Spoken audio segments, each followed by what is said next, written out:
नमस्कार शेतकरी मित्रांनो, भारतात शेतीला खूप महत्त्व आहे. म्हणून येथील शेतकरी वर्ग खूप मोठ्या प्रमाणात शेती करतो. जसे की भाजी, फळे, कडधान्य, गायींसाठी चारा खूप मोठ्या प्रमाणात केला जातो. आज आपण या व्हिडिओच्या माध्यमातून मका पिकावर आलेल्या लष्करी अळीचा प्रादुर्भाव कसा कमी किंवा पूर्ण नायनाट करता येईल, हे या व्हिडिओच्या माध्यमातून माहिती देण्याचा प्रयत्न करणार आहोत. असेच शेतीविषयक नवनवीन व्हिडिओ बघण्यासाठी आमच्या शेतकरी मित्र चॅनलला जर सबस्क्राईब केलेलं नसेल तर सबस्क्राईब करून, व्हिडिओ आवडला तर लाईक शेअर कमेंट्स करा. व्हिडिओ स्किप न करता बघावा, आपल्याला पूर्ण माहिती मिळेल.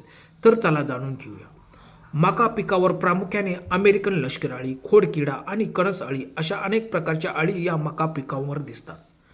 त्यामुळे त्यांना लवकर उपाययोजना केल्या नाही तर आपल्या मका पिकाचे पूर्णपणे नायनाट करून टाकतील. या अळ्यांपासून पिकांचे संरक्षण करण्यासाठी कीड व्यवस्थापन करणे खूप गरजेचे असते.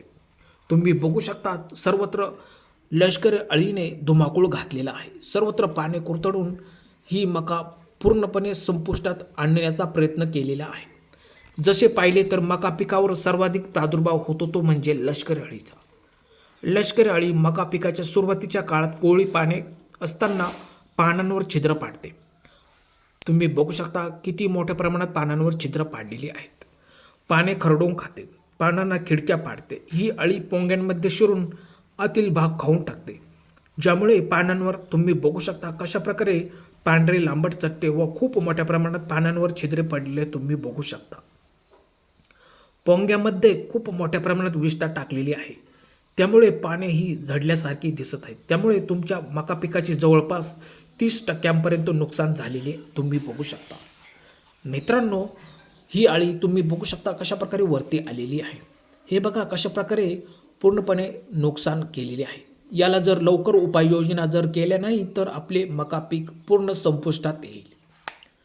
साधारणपणे अळी लहान असताना म्हणजेच दुसऱ्या किंवा तिसऱ्या अवस्थेत असताना फवारणी ही महत्त्वाची करून घ्यावी, जेणेकरून लष्करी अळीचा पूर्णपणे नायनाट होईल.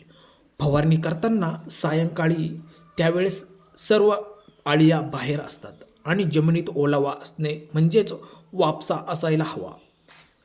तर या मकावर आज आपण कोणत्या महत्त्वाच्या फवारण्या कराव्या लागतील यांची सविस्तर माहिती देणार आहोत. मित्रांनो, नोट करून घ्या. तुम्ही कोराजेन हे एक प्रभावी चांगला रिझल्ट असणारे कीटकनाशक घेऊ शकता. याचे वापरण्याचे प्रमाण 200 मिली प्रति हेक्टर घ्यावे. त्यानंतर त्यासोबत इमामेक्टिन बेन्झोएट याचे प्रमाण 200 ग्रॅम प्रति हेक्टर तुम्ही घेऊ शकता. किंवा त्यानंतर स्पिनिटोरम याचे प्रमाण 250 मिली प्रति हेक्टर किंवा अझाडेरेक्टिन 50 मिली प्रति 10 लिटर पाण्यात मिसळून फवारणी करावी. मित्रांनो, तुम्ही बघू शकता ही मका खूप जास्त प्रमाणात कुरतडलेली आहे. याच्यासाठी जर योग्य वेळी उपाययोजना जर नाही केल्या तर ही मका पूर्णपणे संपुष्टात येण्याच्या मार्गावर आहे. तर मित्रांनो, तुम्हाला दिलेली माहिती कशी वाटली? दिलेली माहिती आवडल्यास आमच्या शेतकरी मित्र चॅनलला जर सबस्क्राईब केले नसेल तर सबस्क्राईब करून धन्यवाद शेतकरी मित्रांनो.